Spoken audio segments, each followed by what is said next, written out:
ఎన్టీఆర్ జిల్లా తిరువూరు నియోజకవర్గ గత సంవత్సరం వర్షాలు మందగించడం, వ్యవసాయంలో నష్టపోయిన రైతులు కానీ గత వారం రోజులుగా ఎడతెరిపి లేకుండా కురుస్తున్న భారీ వర్షాలకు ఎగువ రాష్ట్రాల నుంచి వస్తున్న వరదలు రైతుల్లో ఆనందం నెలకొంది. నియోజకవర్గ పరిధిలో వ్యవసాయ పనులు ముమ్మరంగా కొనసాగుతున్నాయి. ఆశించిన వర్షాలు రావడంతో రైతులు అధికంగా వరి పంట వైపు మొగ్గు చూపుతున్నారు.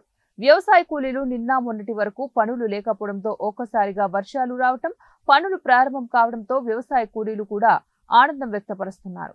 నియోజకవర్గంలో ముమ్మరంగా వ్యవసాయ పనులు కొనసాగుతున్నాయి.